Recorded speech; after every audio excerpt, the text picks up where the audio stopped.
Evangelho segundo escreveu Lucas, capítulo 17, versículo 11. Bem? Nós vamos ler do 11 ao 19.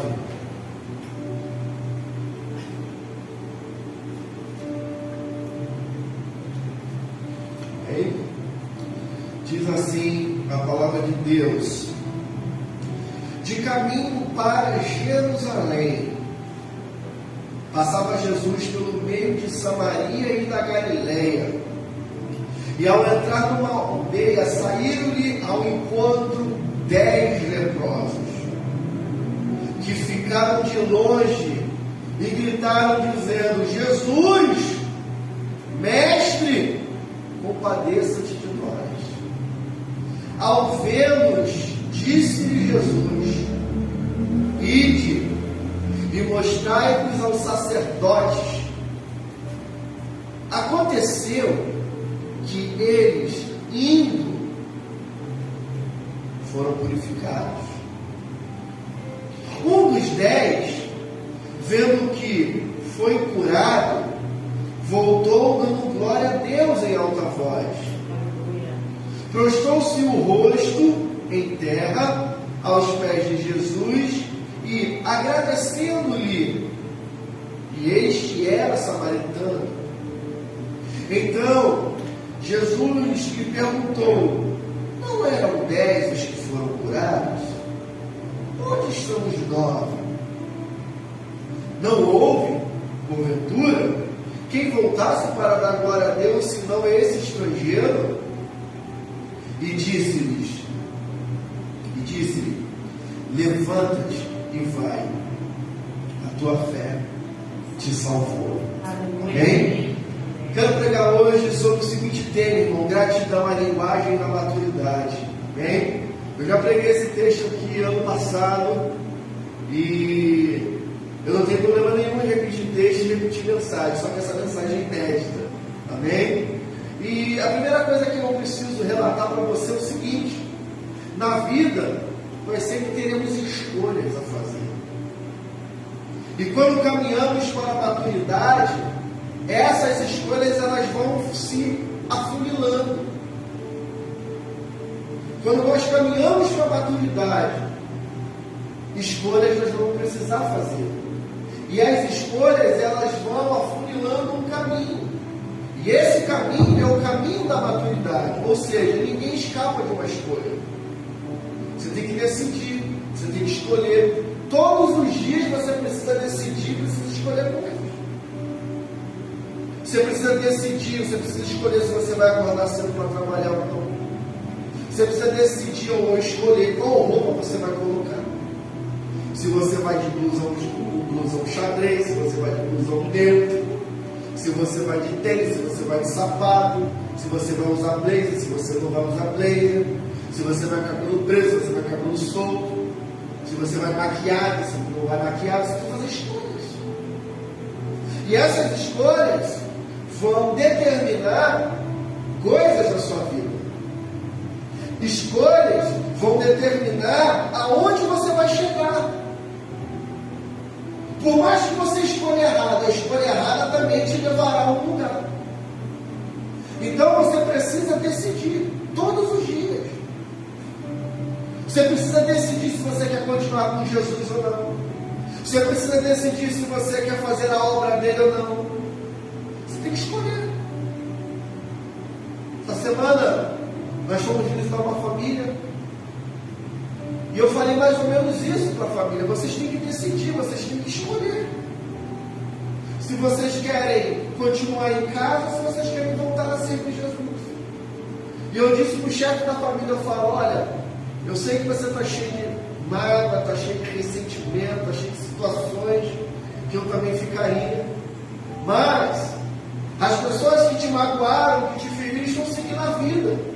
Não, mas eu estou seguindo a vida. Não, mas eu não estou falando desse sentido. Eu estou vendo que você seguiu a sua vida.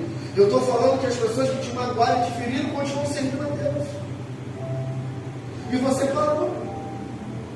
E você declarou para mim que a brasa, você está com uma brasa fora do braseiro, você se apagou. E está difícil de pegar de novo. Então, irmãos, até para seguir a Jesus a gente tem que fazer escolhas. Se eu quero ou não quero. Quantas pessoas escolheu para estar aqui hoje? Quantas decidiram estar? Quantas decidiram não estar? Quantas pessoas você convida para estar no domingo? E você sabe que essas pessoas não vão fazer nada de especial no domingo, mas elas decidem não vir, decidem não querer. Outro dia tinha algumas jovens aqui e eu fiz um apelo, chamei as pessoas para voltarem para Jesus e as pessoas decidiram não voltar. Quantas vezes na ceia nós estamos ceando e nós pregamos que a ceia não exclui, que a ceia inclui, que a ceia nunca foi para punir ninguém, a ceia sempre foi para dar uma nova vida e as pessoas decidem não sentar na mesa. E você explica, você ensina, você é pedagógico, você leva o cara e se a pessoa não quer, a pessoa escolhe viver numa autocondenação. Nós decidimos viver numa autocondenação. Quando nós vamos nos batizar, nossa camisa está escrito: eu decidi nascer de novo. Queridos, tudo parte de uma decisão, tudo parte de uma escolha. E escolhas têm a ver com maturidade, porque conforme você vai amadurecendo, você vai afunilando as suas escolhas. Amém? Amém. Então a primeira coisa que eu separei nesse texto é no versículo 11, Eduardo. Diz assim, coloca o versículo 11. E aconteceu que, indo ele a Jerusalém, passou pelo meio da Samaria e da Galileia. Sempre teremos escolhas a fazer, irmãos. Jesus caminhava para Jerusalém, mas escolheu passar por Samaria e Galileia. Samaria e Galileia é um dos caminhos que leva a Jerusalém. Mas Jesus decidiu passar dentro daquela cidade.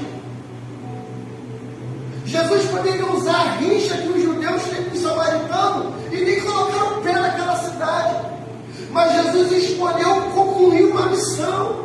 Jesus escolheu alcançar aquelas vidas que estavam ali naquela cidade.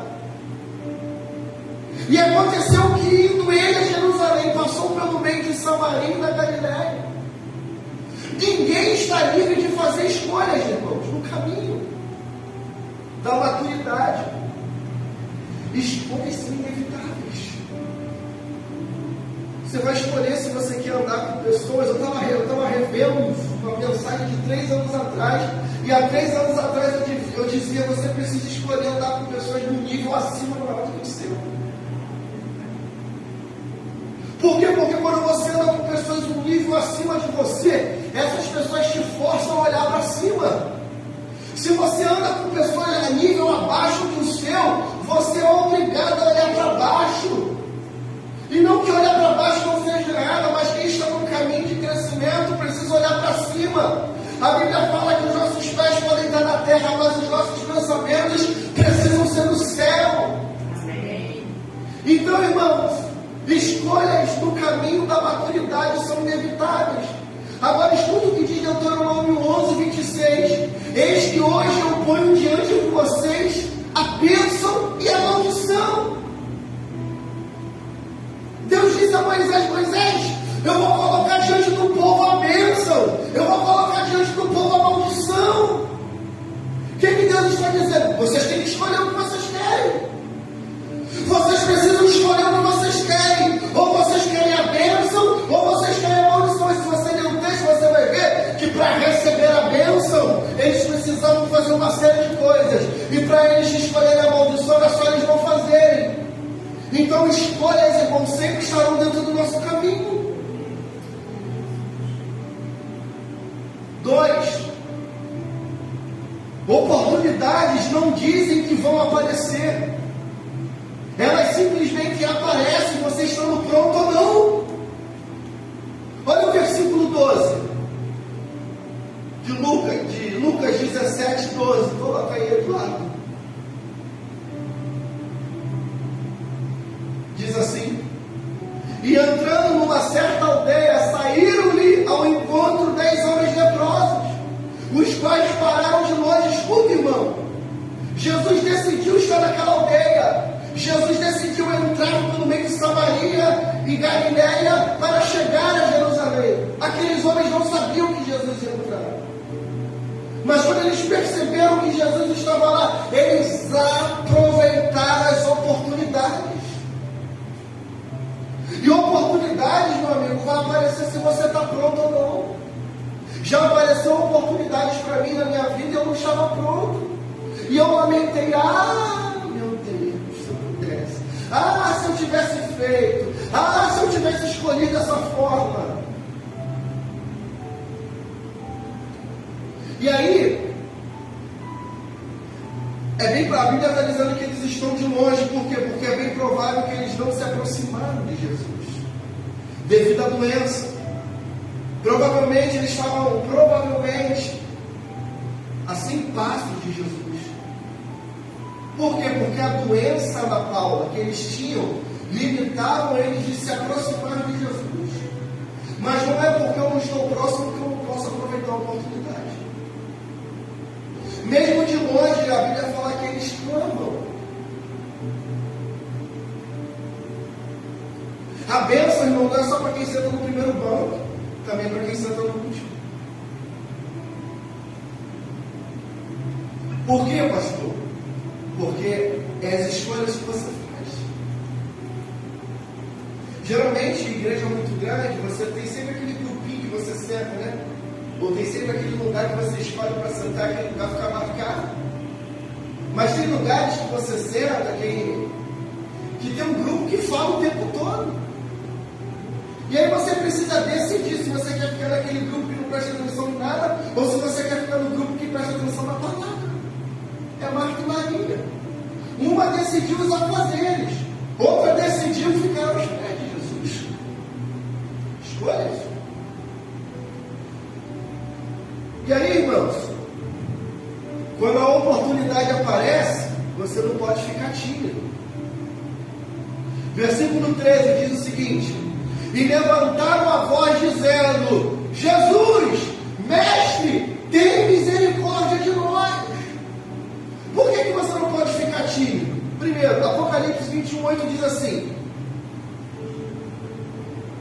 mas quanto aos tímidos e aos incrédulos e aos abomináveis e aos homicidas e aos que se prostituem e aos feiticeiros e aos idólatras e a todos os mentirosos, a sua parte será no lago que arde com fogo e enxofre, que é a segunda morte. Timidez no texto tem a ver com covarde, que vem do grego deilos, que significa medo, medroso. Você não pode ter medo de clamar, você não pode ter medo de falar, você não pode ter medo de pessoas que se escondem, irmãos. Eu conheço homens que se escondem atrás das mulheres para não falar. Eu costumo dizer que são os homens banana. Tudo se esconde atrás da mulher. Às vezes a mulher olha minha marido. Fala você, fala. O cara fica. Fala você, fala. Se esconde.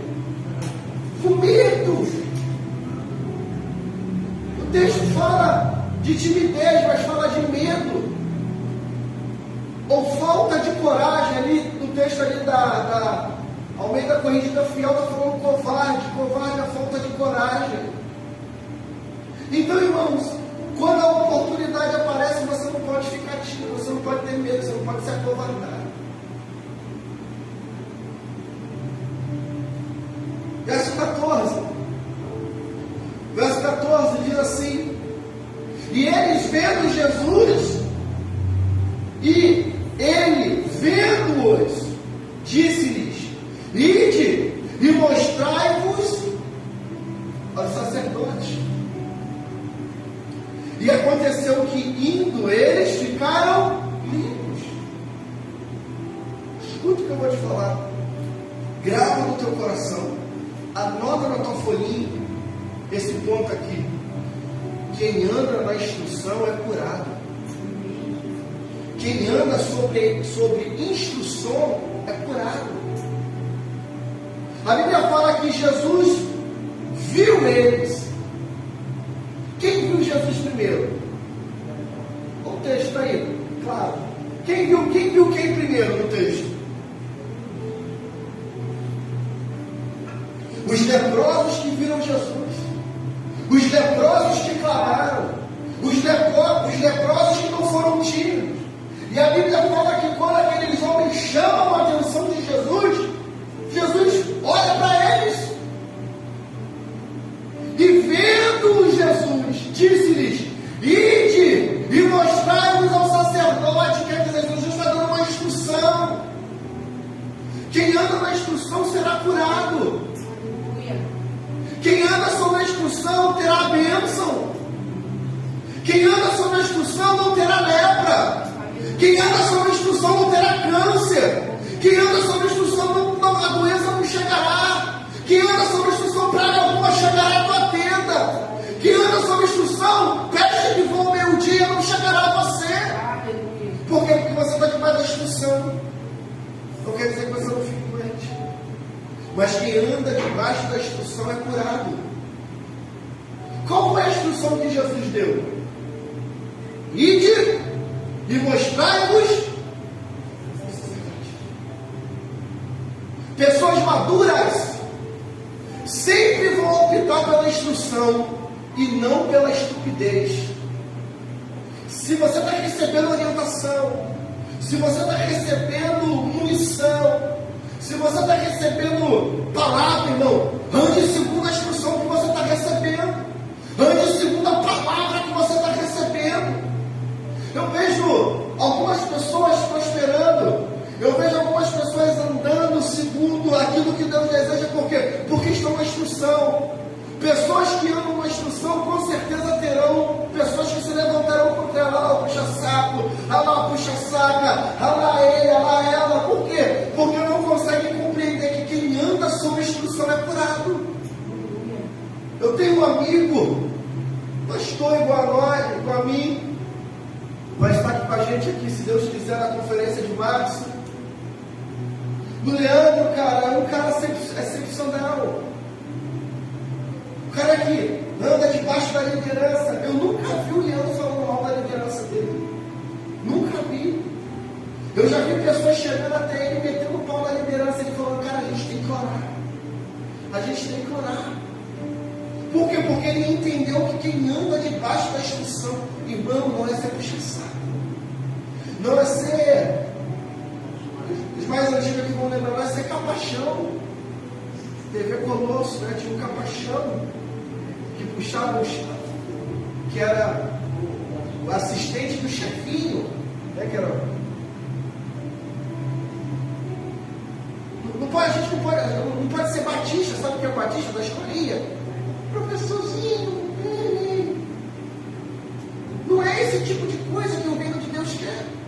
O reino de Deus quer pessoas maduras que andam segundo uma orientação, andam segundo uma palavra. Eu acho engraçado, irmãos, eu já compartilhei com vocês aqui, pessoas que tomam decisões dizendo que Deus deu. E eu pergunto: qual é a palavra que você está andando? Não sei ainda. Deus só mandou a mim. Irmãos, o único que andou sem destino foi Abraão, porque andou segundo a vontade de Deus, mas todos os outros saíram com uma palavra. Deus nunca manda ninguém para um lugar sem uma palavra. Deus nunca remove e tira ninguém de um lado para botar do outro sem uma promessa. Por quê? Porque você anda segundo uma orientação, segundo uma instrução.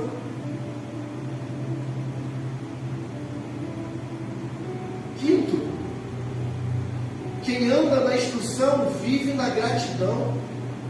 Versículo 15. Olha que interessante. E um deles, vendo que estava o quê? São. Um deles, vendo que estava curado, voltou glorificando a Deus em voz alta. O texto não diz, mas a gente lendo, parece que Jesus só deu uma ordem para eles enquanto eles estavam indo, segundo a instrução, na caminhada de Samaria ou da Galileia até Jerusalém, que era onde Jesus iria, e estava o templo. Na caminhada que eles estão fazendo, eles foram curados, irmãos. Tem gente que vai ser curado na caminhada, tem gente que vai ser curado no seu andar. Estela, que se prostra. Recebeu uma notícia ruim, se prostra. Recebeu um diagnóstico que não é bom, fica parado, fica paralisado. O texto está nos mostrando que eles receberam uma instrução e andaram segundo a instrução. Quem anda segundo a instrução vive na gratidão. A Bíblia fala que quando o leproso olhou o seu corpo, ele estava são, ele estava curado, ele estava transformado e ele voltou para agradecer. Glória a Deus. Pessoas maduras agradecem, irmãos. Pessoas maduras agradecem. A gratidão é a linguagem do maduro. A pessoa quando está madura, ela é grata. Agora o imaturo, irmão, o imaturo vira as costas e vai embora. Essa é a indagação de Jesus. Escuta essa que eu vou te dizer também. Quem anda na instrução tem graça no coração. Versículo 16, Eduardo. Miguel, tá? E caiu aos seus pés com o rosto em terra, dando-lhe graças. Digo, quem anda na instrução tem graça no coração. Ao cair aos seus pés com o rosto em terra, deu-lhe graça. E este era samaritano. Agora, irmãos, eu fico imaginando. Provavelmente deveriam ser 10 galileus, ou 10 samaritanos, ou 9. Mas a Bíblia faz questão de dizer que ele era, este era samaritano. A graça não faz distinção, irmãos. O milagre é para todos que obedecem. Mas ele é samaritano, mas obedeceu. Mas ele não é da nossa congregação, mas obedece. Por quê? Porque a graça, ela não foi feita para um conjunto de pessoas. A graça, ela foi feita para todos aqueles que obedecem. A palavra graça significa favor sem merecer. Favor imerecido. Quer dizer, você não merecia da palavra, mas Deus, pela graça dele, te deu. Você não merecia a salvação. Você devia ser o último a ser salvo. Mas ele olhou para você e falou: não, era a minha graça, ela merece. Irmão, se Deus olhar para nós sem a graça, o que ele vai encontrar? Ele vai encontrar alguém rebelde, ele vai encontrar alguém iracudo, ele vai encontrar alguém bicudo, ele vai encontrar alguém bicuda, ele vai encontrar alguém que, irmão, só Jesus. Mas quando ele olha para nós, ele não olha os nossos defeitos, sabe por quê? Porque ele olha a obra do Calvário. Quando ele olha para você, a vontade dele de repente é te fulminar. Mas aí quando aquele olhar com chama de fogo bate o olho em você, ele fala lá no céu, fala ao Senhor, meu filho, sobre a vida dele. E o sangue de Jesus sobre a tua vida te possibilita ser melhor todos os dias. Aleluia. Agora, irmão, tem gente que tem o sangue, que provou do sangue e não melhora.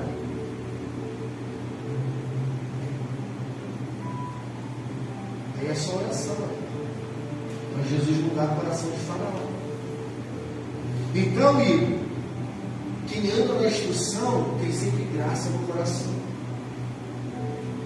Este era o que? Samaritano. Mas a graça não faz distinção. Você quer ver que a graça não faz distinção? E ela é para aqueles que obedecem? Romanos 3,29 diz assim: e porventura, Deus somente dos judeus? E não é também dos gentios? E também dos gentios, certamente? Quer dizer, Deus não é só Deus dos gentios. Aliás, Deus só não é Deus dos judeus. Ele também é Deus dos gentios. E o apóstolo certamente é. Por quê? Porque ele não escolheu um grupinho particular para salvar. Ele escolheu uma nação como sua. Mas o mundo foi feito por ele para ser salvo por ele. Romanos 10:12 diz assim: porquanto não há diferença entre judeu e grego, porque o mesmo é Senhor de todos, e rico para com todos que o invocam. Rico para com todos que o invocam, em outra versão, para todos que o buscam. E todo aquele que invocar o nome do Senhor será salvo. Porque a salvação não é dada por uma igreja. A igreja é a porta da salvação. A igreja é a porta que conduz o céu. Porque Deus estabeleceu a igreja para que os homens pudessem se reconciliar com Deus. E se você não acredita, é só ler a Bíblia. Mas eu não acredito na Bíblia, eu também, mas eu acredito. Você acredita nos contos de Paulo Coelho e quer me criticar porque eu acredito na Bíblia? Você acredita nas instruções de Clarice Lispector e me critica porque eu creio na Bíblia? Ah, porque a Bíblia foi escrita por homens. E os livros que você lê? E os livros da faculdade que você lê? Quem escreveu? Um anjo que desceu para escrever? Não, homens. Porque Deus usa homens na sua inteligência. Outro dia eu estou vendo a menina, porque você interpreta errado que a Bíblia não foi escrita no português. Claro que não foi escrita no português. Ela foi traduzida ao português. Ah, porque a tradução tem erro, mas nós temos ferramentas hoje suficientes para poder identificar os erros. Você quer ver um dos erros? Que pelo tempo nós descobrimos, mas nós acreditamos, e também temos consciência, quando Josué ora e pede para parar o sol. O texto fala que Josué orou e o sol fez o quê? É Josué, bro? Tem certeza? Josué. Mas a gente sabe que quem não parou, quem não para é o sol, quem parou foi a terra. Porque quem é que faz a rotação em volta do sol? É a terra. Mas pastor, não é um erro grosseiro. É a sabedoria da época. É o entendimento que esses homens tinham na época. Então quer dizer que a Bíblia não serve? Serve. Continua sendo atual todos os dias, mais atual que a notícia que vai sair daqui a 2 minutos no Instagram. A Bíblia continua sendo atualizada. Atual, atualizada não atual. Então, irmãos, Deus, Ele é rico para com todos, não só para um grupinho. 7. O maduro é agradecido, o imaturo é ingrato. Olha o que diz o versículo 17 e 18.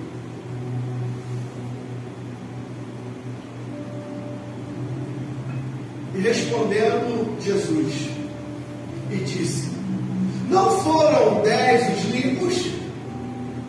Onde estão os 9? Não houve quem voltasse para dar glória a Deus, senão esse estrangeiro? Presta atenção no que eu vou te dizer. Sempre lidaremos com 2 tipos de pessoas, irmãos, no nosso caminho: o maduro que é grato e o imaturo que é ingrato. Quer dizer que o maduro não pode ser ingrato? Sim, mas é muito mais difícil uma pessoa madura, experiente, ser ingrata do que uma pessoa imatura. Então no teu caminho você sempre vai encontrar pessoas gratas e pessoas ingratas. Tá, pastor, mas o que eu faço? Irmão, pergunta a Jesus. Jesus, qual é a sua atitude em relação a isso? Jesus, como eu devo agir em relação a isso? Porque se Jesus não te orientar, irmão, não é o pastor que vai orientar. Ah, então a figura do pastor não serve. Não é isso, querido. É que muitas das vezes nós colocamos a figura de um homem acima da figura de Jesus. E esse homem é fardo.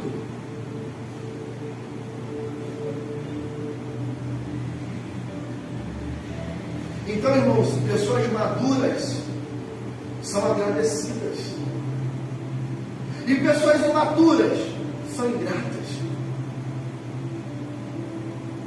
Quantas pessoas, irmãos, já não sentou à tua mesa? Já não compartilhou da tua intimidade? E no final, saindo, falou mal de você, foi ingrato a você. Eu não vou muito longe, não. Quantas vezes nós somos ingratos com pessoas? Por quê? Porque a gente tem a mania de só ouvir o lado do disco. Não é da época de vocês, mas um disco, vinil, sempre teve dois lados. Sempre teve um lado lá e um lado B. Para você dizer que ouviu todo um disco, você precisava ouvir os dois lados. É porque às vezes a gente só se coloca numa posição como se a gente não errasse. Só as pessoas que erram conosco. Por isso que nós estamos numa construção. Por isso que nós estamos num caminho. Por isso que nós estamos pelo caminho que se chama processo. E que processo é esse? É o processo do amadurecimento. É o processo do crescimento. O que adianta você crescer e não amadurecer? Eu brinquei aqui domingo, não sei se foi de manhã ou se foi à noite. Tem um filme que eu gosto de ver, mas nunca mais passou. É feito com aquele camarada, que eu esqueci o nome dele agora, que faz aquele mentiroso, não Jim Carrey, não. É o que? Forrest Gump. Tom Hanks. Tom Hanks é novinho ainda. Só que ele, na idade do Miguelzinho no filme, ele vai num parque de diversão. Aí ele coloca uma moeda. Aí o desejo dele qual era? Ele queria ser grande. O nome do filme é Quero Ser Grande. Aí, irmãos, como ele vai para casa, como um passe de milagre, de um dia para o outro, de 9 anos, ele amanhece com 30. Ele agora tem formato de um homem velho, tem barba de um homem velho, mas o pensamento dele é de uma criança de 9, os desejos dele é de uma criança de 9. Tem uma parte do filme engraçado, que ele vai numa loja de brinquedo, tem um teclado gigantesco, aí ele toca o teclado com o pé. Aí as pessoas olham, acham até engraçado, de repente ele é o pai de alguma criança, ele está intertido. Não, é porque ele cresceu, mas ele não amadureceu. Não vamos muito longe, tem um filme agora também, cara que parece filme, de repente 30, é mais ou menos a história parecida, mas a menina, ela quer crescer de uma tal maneira, ela quer se enturmar, ela bota papel higiênico no sutiã, aí ela ignora o gordinho, né? Aí cai um poço na cabeça dela, e de repente ela tem 30 anos, ela é uma profissional requisitada de uma revista de moda, só que os comportamentos dela, as atitudes dela, o gosto dela é de uma criança ainda, de 10 a 12 anos. Então, irmãos, no caminho da construção da maturidade, você não só cresce, mas você também amadurece. O que adianta você crescer se você não amadureceu? Por isso que Deus não dá algumas coisas para nós. Eu vou repetir uma coisa que eu já disse, não sei se foi aqui outra igreja, eu vou ouvir. O Igor acho que não ouviu. É nova. A filha chegou para o pai e falou assim: pai, eu quero um cavalo. Aí o pai achou bonitinha, a criancinha assim bonitinha, né? Papai gosta de fazer sempre as atividades. Gosta sempre de atender o que a filha mulher pede, né? Ah, minha filha é bonitinha, né? A Estela, né? Chega lá, papai, eu quero um cavalo dele.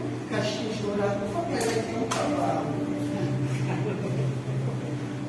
Aí no dia seguinte ela, papai, no primeiro dia é bonitinho, no segundo é bonitinho, no terceiro dia, papai, já começa, minha filha, papai vai te dar e sai pela tangente. E ela é insistente. E ela pede, pai, eu quero um cavalo. Aí o pai vai sair de uma tangente, até que ele esquece aqui e a filha fica chateada. Aí um dia a filha cresce. Aí o pai chega perto da filha e fala assim: filha, papai agora está disposto a te dar um cavalo, você quer? Aí a filha fala assim: ah, pai, quanta bobeira minha, quanta infantilidade minha, onde nós íamos botar um cavalo, cara?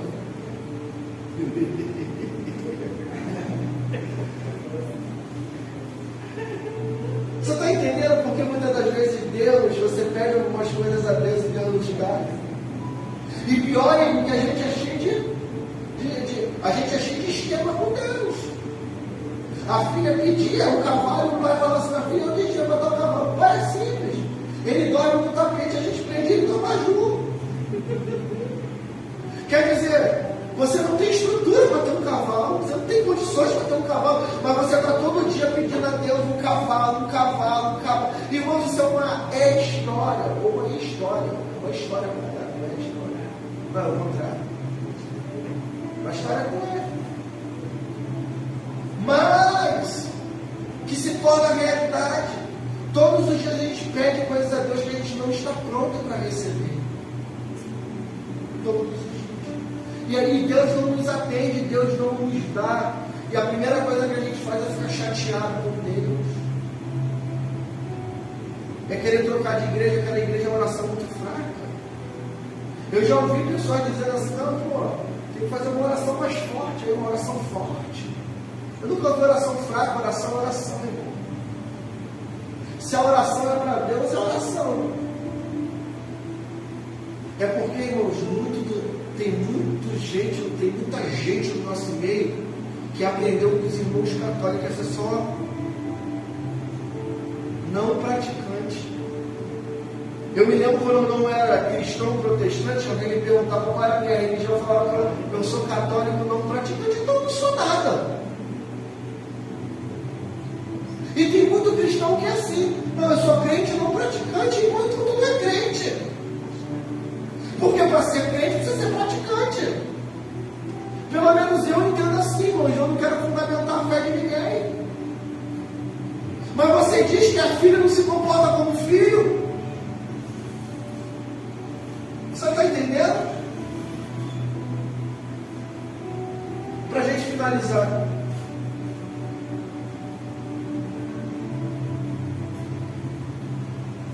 A instrução, Igor, é um elemento fundamental para compreender a salvação. Olha o 19, coloca o 19 aí, Eduardo.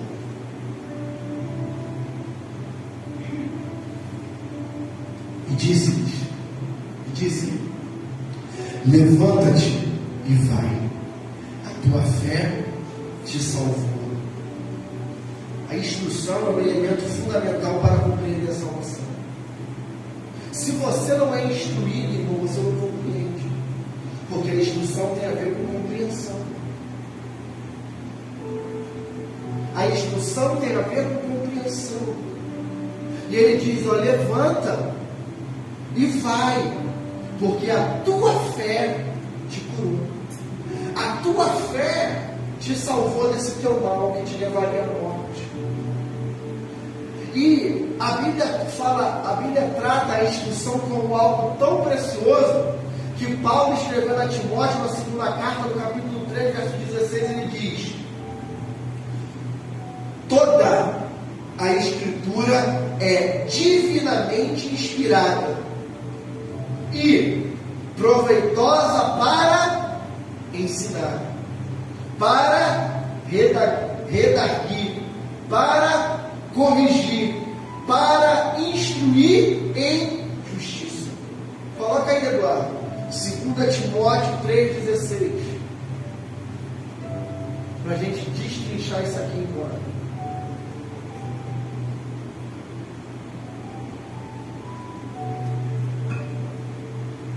Toda a Escritura é divinamente inspirada, ou seja, de Gênesis a Apocalipse ela é inspirada da Paulo.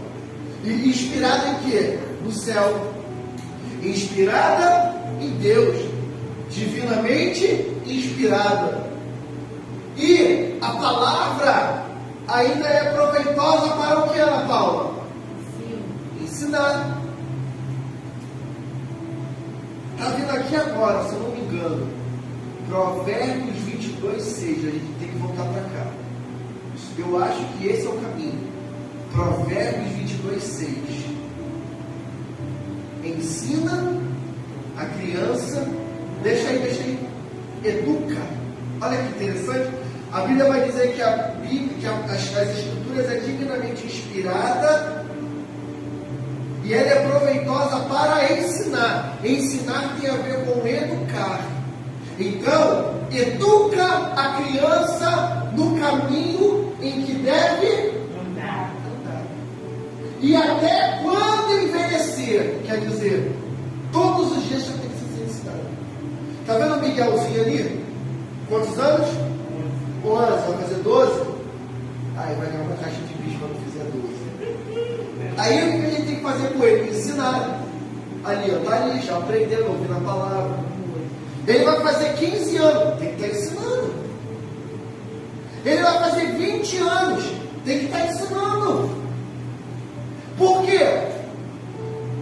Quando ele envelhecer, ele não se desviará do quê? Do caminho. Não é Paulo que escreve não é Paulo que vai escrever a Timóteo sobre a fé dele, que ele aprendeu com a sua avó Lloyd? Quer dizer, depois de velho, ele ainda lembrava do caminho que a sua avó ensinou. Então, irmãos, e ele ainda diz o seguinte, a gente vai entrar nesse texto aí no outro dia. Ensina no caminho. Então quer dizer o que, Valéria? Que você tem que estar caminhando junto com ele. Porque a figura da mãe no Antigo Testamento era a figura de instrução. A figura do pai era a figura de proteção e alimentação. Então o pai, ele protegia, alimentava, sustentava. E a mãe? Instruía. Hoje a gente tem visto a figura da mãe se perder em relação à instrução ao filho.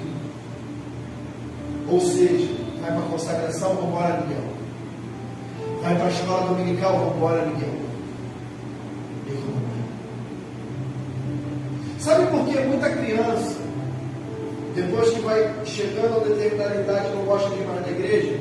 Porque os pais ensinam que a igreja é chata. Os pais ensinam que Deus é um pai malvado, perverso. Se você ensinasse ao seu filho como é prazeroso estar na presença de Deus, independente se a igreja tem estrutura pós-jovem ou não. Isso é muito importante. Quer dizer que a gente tem que esperar a igreja ter estrutura para a gente trazer os nossos filhos. Então ele está falando assim, ensina no caminho, ensina junto. O que você fizer, ele vai ver. Não é o caminho, é no caminho. Volta lá, Eduardo. 2 Timóteo 3,16. A Bíblia, ela é a Escritura divinamente inspirada e proveitosa para educar, ensinar. Ela também é para o quê? Repreender. Tem gente que não gosta de repreensão. Tem gente que quando é repreendido, grita. E Deus fala, eu repreendo os que amam.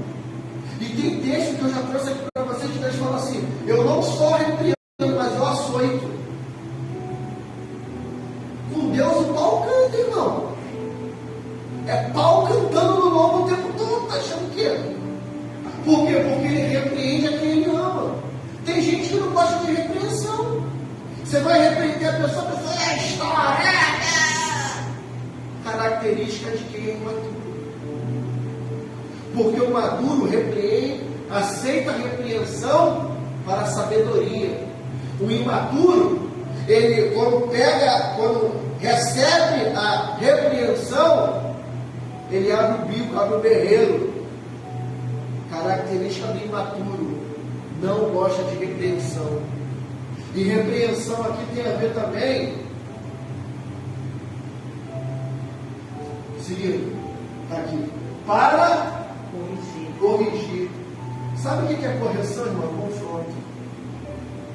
Repreender uma coisa, confrontar a outra. Tem que repreender. Mas também tem que confrontar. O problema é que a gente às vezes só quer repreender e tem medo do confronto.